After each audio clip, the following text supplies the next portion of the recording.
चलिए आज हम लोग क्या सीखते हैं। आज हम लोग घातांक का नियम सीखेंगे, लॉ ऑफ एक्सपोनेंट।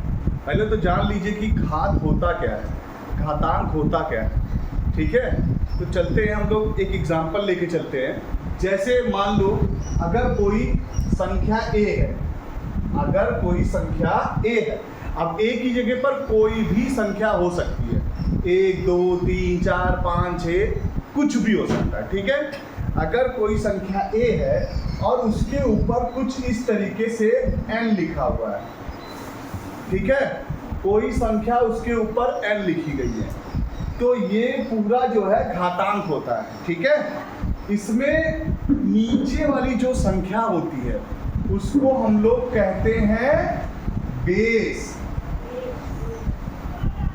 मतलब इसको हिंदी में बोलते हैं आधार। और जो ऊपर वाली संख्या दिखाई दे रही है आपकी, वो होता है घात। क्या होता है? घात। और इसको हम लोग बोलते हैं पावर। घात को अंग्रेजी में पावर बोलेंगे और इस पूरे को घातांक बोलेंगे। क्या बोलेंगे?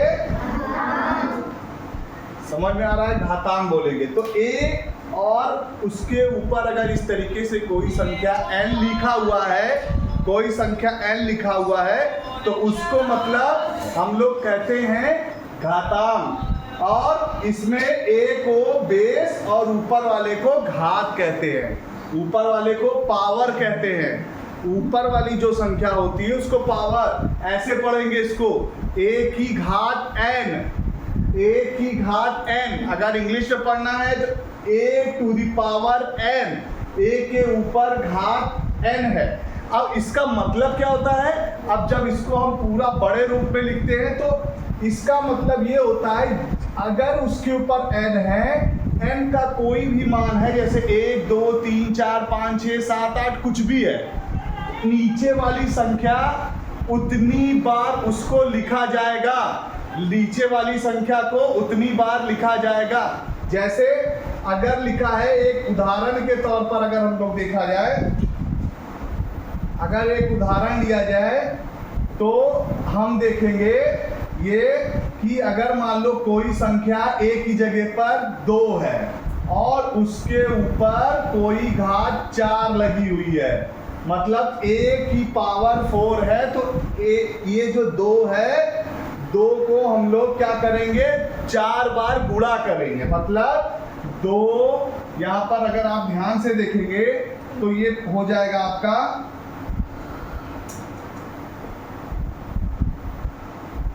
ये लिखा है 2 गुणे 2 गुणे 2 गुणे 2, मतलब 2 को 4 बार आपस में गुणा करेंगे।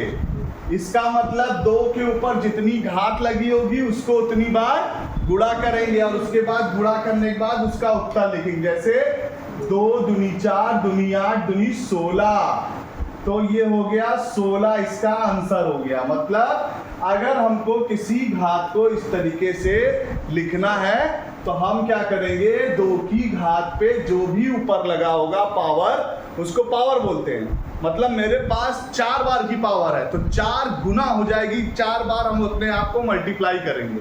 मतलब नीचे की जो संख्या होती है उतनी बार गुणा कर देते हैं। ये नहीं करेंगे कि 2 को 4 से गुणा कर देंगे, नहीं, 2 को 4 बार गुणा करेंगे।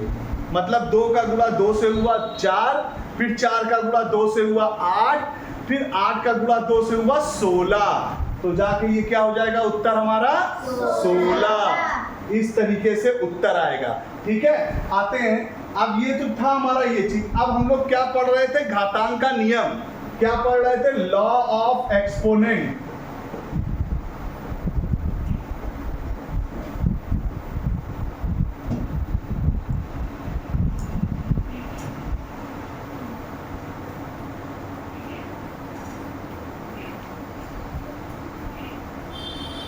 ये हम लोग पढ़ रहे थे, तो हमने तो वो जान लिया एक्सपेंडेड। अब इसमें क्या आता है? कई तरीके के फॉर्मूलाज होते हैं, नियम होते हैं, जो नियम क्या करते हैं? इस सवाल को हल करने में हमको आसान बना देते हैं। सिंपल सा कोई नियम, कोई लॉ आपके काम को आसान बना देता है। जैसे पहला वाला जो हम लोगों ने पढ़ा, यदि अगर a की घात n है तो इसका मतलब हो जाएगा a को n बार गुणा करेंगे। कितनी बार? n बार गुणा करेंगे, n बार। ठीक है, ये उदाहरण में हम लोगों ने क्या देखा था? क्या देखा था कि अगर 2 की घात 3 है तो हम लोग इसको हल करेंगे तो 2 गुणे 2 गुणे 2 बराबर में हो जाएगा 2 दूनी 4 दूनी 8। ये हमारा आंसर हो जाएगा।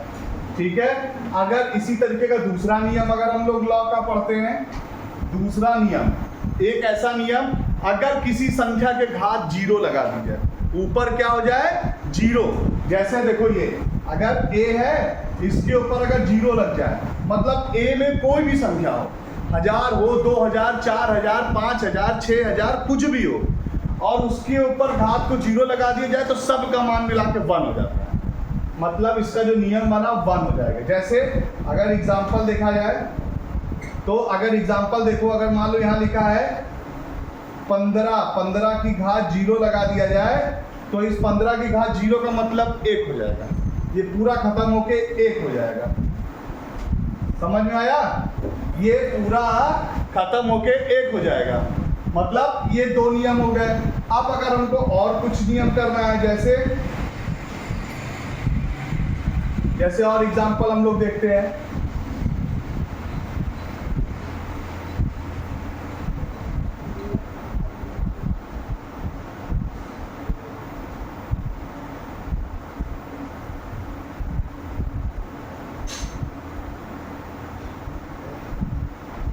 अब और एग्जांपल देखते हैं। जैसे मान लो कि अगर तीसरा नियम अगर हम छोटा सा एक पढ़े, अगर यहाँ पर कुछ इस तरीके का दिखे, जैसे अगर a की घात m हो गुणे यहाँ पर a की घात n हो तो दोनों घातें आपस में जुड़ जाती हैं।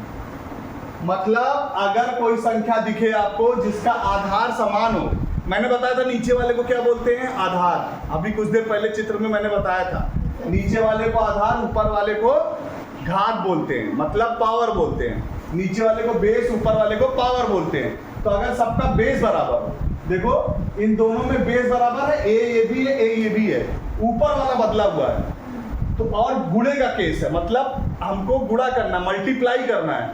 तो क्या करते हैं? आधार को एक बार लिखते हैं और दोनों घातों को जोड़ देते हैं। मतलब बेस को एक बार लिखेंगे और पावर को ऐड कर देंगे।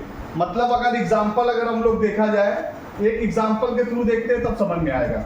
जैसे मान लो यहाँ लिखा है 3 की घात 5 गुणे 3 की घात 2। अगर कोई संख्या इस तरह दिखी, अगर कोई संख्या इस तरह दिख रही है आपको, तो हम क्या करेंगे? दोनों की घात को आपस में जोड़ देंगे, 5 + 2। ये देख रहे हो ना, ये दोनों की घात नीचे बेस बराबर है, ऊपर वाली पावर को अलग अलग है, दोनों को आपस में हमने क्या कर दिया? जोड़ दिया। अब इसको जब सॉल्व करेंगे तो कुछ इस तरह हो जाएगा। 3 की घात कितनी? 3 की पावर कितनी हो जाएगी? 5 × 7 हो जाएगी ना। अब अगर इसका मान निकालना होगा तो 3 को कितनी बार मल्टीप्लाई करेंगे? 7 टाइम्स करेंगे, 7 बार गुणा करेंगे। ठीक है, 3 × 3 × 3 × 3 × 3 ऐसे करके 7 टाइम्स गुणा करके यहाँ पर उसका आंसर लिख देंगे। बहुत सिंपल सा तरीका। ठीक है, इसी का जस्ट उल्टा एक और होता है। अगर ये सेम ऐसी चीज हो लेकिन यहाँ डिवाइड लगाओ, क्या लगाओ? डिवाइड लगाओ, भाग लगाओ, तब क्या करेंगे? तब भी आसान है, बहुत आसान है। देखो नियम चौथा देखो क्या कहता है। अगर मान लो a की घात m है और ये भाग लगा हुआ है, a की घात n है, तो घात क्या हो जाएंगी? आपस में माइनस हो जाएंगी, आपस में माइनस कर देंगे। सिंपल। यहाँ क्या कर रहे थे? जोड़ रहे थे गुणे वाले में, और भाग वाले में क्या करेंगे? माइनस कर देंगे ना। बहुत सिंपल तरीका है। एग्जाम्पल देखते हैं।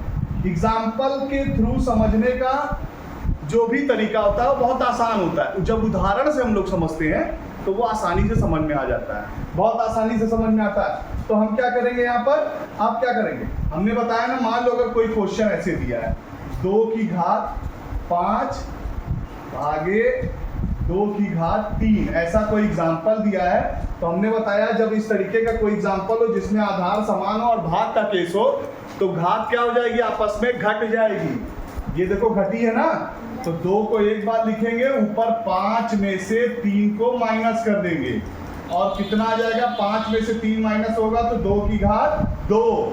अब 2 की घात 2 का मतलब होता है 2 को 2 बार गुणा करना। 2 गुणे 2 बराबर कितना हो जाएगा, 4 हो जाएगा। तो this is your final answer. आपका ये फाइनल आंसर हो जाएगा, हो जाएगा। अब ये गुणा ज्यादा था तो इसलिए हम लोगों ने यही छोड़ दिया, लेकिन अगर एग्जाम में आता, अगर आपको कहता है पूरा मान निकालने के लिए या वैल्यू निकालने के लिए, तो आप इसको पूरा सॉल्व करेंगे।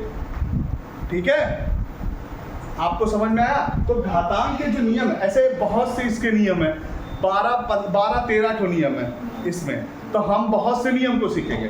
अभी आज जो हम लोगों ने 4 नियम सीखा, वो नियम क्या था।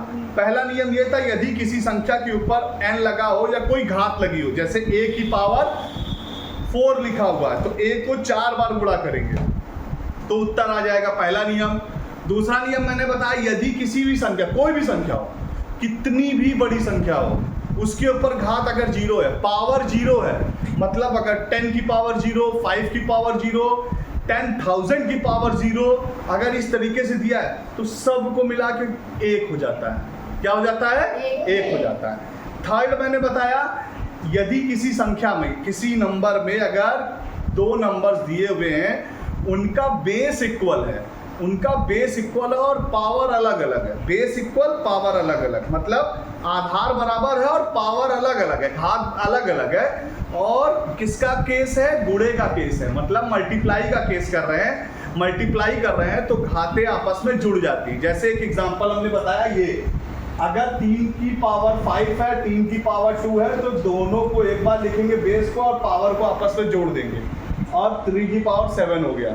बहुत बड़े बड़े क्वेश्चन आसानी से हो जाते हैं नियम पे, वरना हम अब पता चला 3 की पावर 5 को 5 बार लिखे, फिर 2 बार वो लिखे, फिर क्या करें, फिर उसको गुणा करें, फिर बहुत ज़्यादा समय आपका जाता है। तो अगर आप कोई एग्ज़ाम देते हैं, कॉम्पिटिशन का एग्ज़ाम देते हो, तो आपको समय बचाना होता है। मेन क्या करना होता है, समय बचा के काम करना होता है। आप लोग का असेसमेंट वाला टेस्ट होता है, गोला करने के लिए आता है, तो गोला करने के लिए हमको समय बचाना होता है और हमको क्वेश्चन भी ज़्यादा करने होते हैं। तो क्या करेंगे, हमको इसी सब ट्रिक्स का इस्तेमाल करते हैं। चीज़ों को करने के लिए नियम को याद करते हैं, प्रैक्टिस करते हैं, तो वो प्रैक्टिस करनी है। चौथा नियम हमने पढ़ाया, a की पावर n और a की पावर n अगर डिवाइड का केस है तो आपस में पावर्स माइनस हो जाती है। एग्जांपल देखो, 2 की पावर 5 डिवाइड बाई 2 की पावर 3 इज इक्वल टू क्या हो जाएगा, 2 पावर 5 माइनस 3, मतलब 5 में से 3 को घटा देंगे, 5 में से 3 को घटा देंगे तो हो जाएगा 2 की पावर 2 इज इक्वल टू 2 को 2 टाइम्स मल्टीप्लाई करेंगे 4 हो जाएगा ना। तो ये घातांक के नियम है। अब अगली क्लास में हम लोग और घातांक के नियम को पढ़ेंगे। आज 4 हैं, 4 के बाद अगर आप अब जाएंगे, आप लोग क्या करेंगे, क्वेश्चंस को इसमें करेंगे। मैं कुछ क्वेश्चंस आपको दे रहा हूँ, क्वेश्चन को कुछ दे रहा हूँ, उसको आप लोग अपनी कॉपी में लिख लेंगे और घर से करके आएंगे कि अगर ऐसा कोई क्वेश्चन अगर दिया है 2 की पावर 4, इसकी वैल्यू निकालनी है आपको। यहाँ सेकंड क्वेश्चन नंबर अगर मैं दे रहा हूँ, यहाँ पर दे रहा है कि 4 की पावर 5 डिवाइड बाई 4 की पावर 2 इज इक्वल टू कितना होगा। ये सारे क्वेश्चंस को आपको सॉल्व करने हैं। फिर और क्वेश्चन अगर हम लोग देख रहे हैं, यहाँ पर अगर 6 की पावर 2 है इंटू 6 की पावर 4 है, तो इसका क्या मान होगा, ये आपको निकालना है। और अगर ऐसे कोई क्वेश्चन है, एक एग्जांपल ये वाला कि 1005 की पावर 0 अगर है तो इसका मान क्या होगा, ये निकालना। कुछ क्वेश्चंस मैंने आपको दिए, आप क्या करेंगे, इसको कॉपी में सॉल्व करके रखेंगे और इसको मुझे बताएंगे, ठीक है। तो ये सारा सिस्टम था, इसको ये है, आप लोग इसको अपने कॉपी में या कहीं पर भी इसको आप रख लीजिए और इसको सॉल्व करके दिखाइएगा। और नेक्स्ट क्लास में मैं इसका आंसर देखना चाहूँगा, ठीक है। आगे नेक्स्ट क्लास में हम और भी लॉ ऑफ एक्सपोनेंट पढ़ेंगे। तो इसी के साथ ये क्लास ओवर की जाती है। Thank you so much.